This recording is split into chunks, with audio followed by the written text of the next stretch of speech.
मित्रों, मैं हूं बिस्मिल्लाह आफ्ताब आलम। आप देख रहे हैं उर्दू हिंदी नॉलेज चैनल। आइए आज हिंदी में बात करेंगे हिंदी लिटरेचर में एक ऐसे जीवन परिचय पे, ऐसे रॉक स्टार पे जो संपादक भी रहा, कवि भी रहा, साहित्य गद्यकार भी रहा और जिसने अभिनय में भी अपने झंडे गाड़े, राजनीति में अपने झंडे गाड़े। हर तरह की उनके अंदर क्वालिटी थी। बात करेंगे भीष्म साहनी के जीवन परिचय पर। तो जीवन परिचय इनका जानेंगे और इनकी तमाम कलाओं के बारे में जानने के साथ साथ एक बात समझ लीजिए कि अगर आप पुरानी मूवियाँ देखते होंगे तो बलराज साहनी का नाम आपने सुना होगा, जो सुपरस्टार रहे हैं। फिल्मों में हीरो का रोल भी उन्होंने अदा किया है, विलन का रोल भी अदा किया, बाप का, भाई का, हर तरह के रोल उन्होंने अदा किए। उनके ही छोटे भाई का नाम है भीष्म साहनी। इनको हिंदी लिटरेचर में शामिल किया गया है। आज बात करते हैं भीष्म साहनी के जीवन परिचय पे।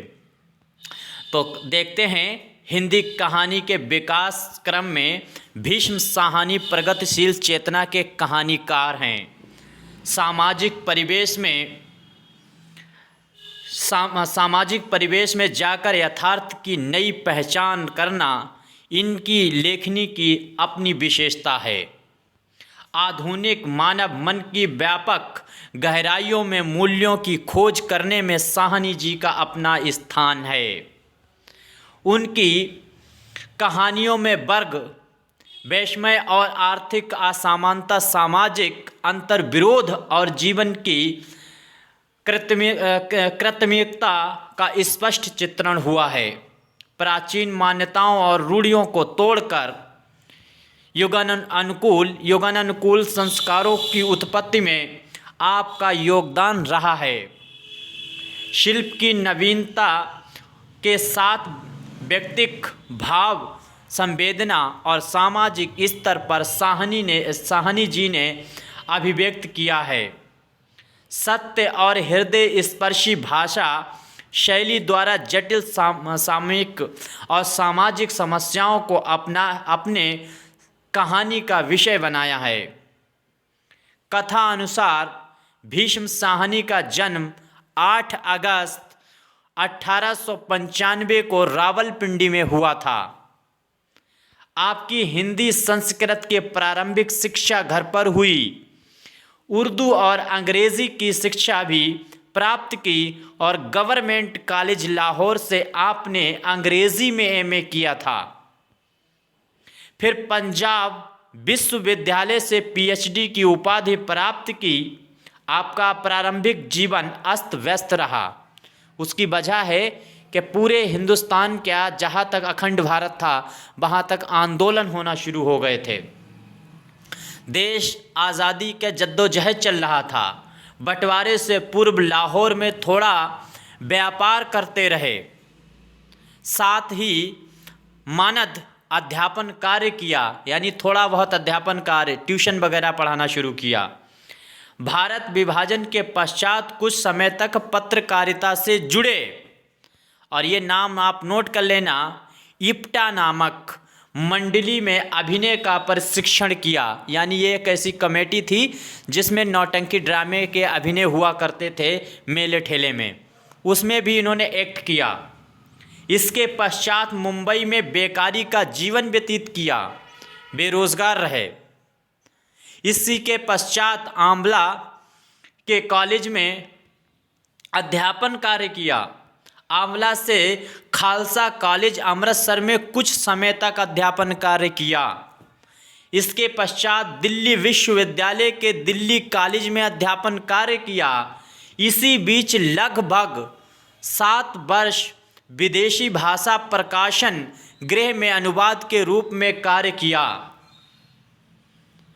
करीब 2.5 साल नई कहानियाँ, याद रखना ये पत्रिका है, नई कहानियाँ पत्रिका का संपादन किया। आप प्रगतिशील लेखक संघ तथा अफ्रो एशियाई लेखक संघ से भी समृद्ध रहे।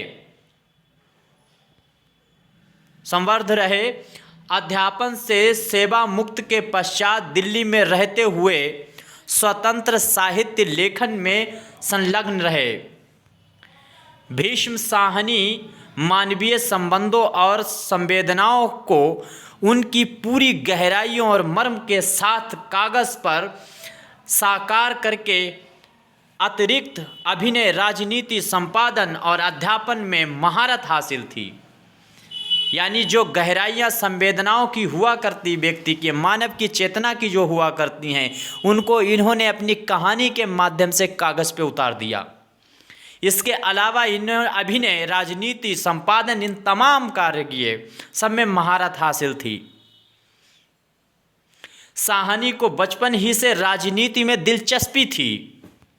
साहनी का आगमन ऐसे समय में हुआ जब भारत पराधीन था और देश का बच्चा बच्चा आज़ादी के लिए छटपटा रहा था।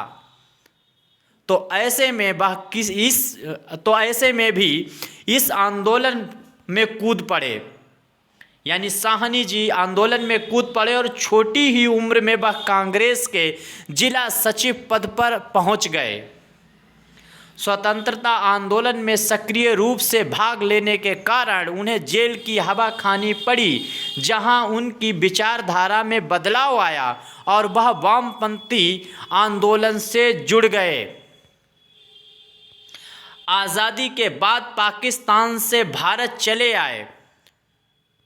भीष्म साहनी ने 1948 में राजधानी दिल्ली का रुख किया और फिर यहीं के होकर रह गए। अभिनय की बारीकियों, यानी जो अभिनय होता है, जो एक्ट होता है, जो एक्टर करते हैं, उसकी बारीकियों को उन्होंने अपने बड़े भाई भारतीय सिनेमा के सुपरस्टार रहे सबसे संवेदनशील और प्रतिभाशाली एक्टर बलराज साहनी से विरासत में प्राप्त किया। उन्होंने बलराज साहनी की जीवनी बलराज माय ब्रदर अंग्रेजी में लिखी। विभाजन की त्रासदी पर उनके उपन्यास, यानी जो विभाजन हुआ देश का, उस विभाजन पर उन्होंने एक उपन्यास लिखा था, तम्स में एक ही रात में हमसाए, ये तमाम रचनाएं हैं। और दुश्मन बने भारत और पाकिस्तान के लोगों के बनते बिगड़ते रिश्ते, भावनाओं और संवेदनाओं को उकेरा। तमस और अमृतसर आ गया, ये रचनाएं हैं। तमस उपन्यास है, अमृतसर आ गया, ये भी उपन्यास जैसी रचनाओं के लिए चर्चित वयोवृद्ध कथा लेखक भीष्म साहनी का 88 वर्ष की अवस्था में शुक्रवार 11 जुलाई 2003 को दिल्ली में निधन हो गया। मित्रों, उम्मीद करता हूँ आज का जीवन परिचय आपको अच्छा लगा होगा और इनके बारे में ये भी जानना आपको नया लगा होगा जानकर कि ये अभिनय में भी हाथ इन्होंने आजमाए और साथ ही साथ अभिनय किया भी इन्होंने बहुत से थिएटर में। और साथ में इनके बलराज साहनी जो बहुत बड़े एक्टर हैं, मेरी जोहरा जवी गाना सुना होगा तो अभी तक है जवी हंसी वक्त मूवी का, तो वो जो बलराज साहनी है वो इनके बड़े भाई हैं। या देवदास है दिलीप कुमार की, उसमें उन्होंने उनके फ्रेंड का रोल अदा किया है। संघर्ष मेरे पैरों में घुंघरू बंधा दे, उसमें भी दिलीप कुमार के ब्रदर का इन्होंने रोल अदा किया है बलराज साहनी ने, कौन नहीं जानता। तो उन्हीं के छोटे भाई हैं भीष्म साहनी। आज उनके जीवन परिचय पर मैंने बात की। अगली बार बात करेंगे रोज़ एक डोज में किसी नए टॉपिक पे। तब तक के लिए धन्यवाद।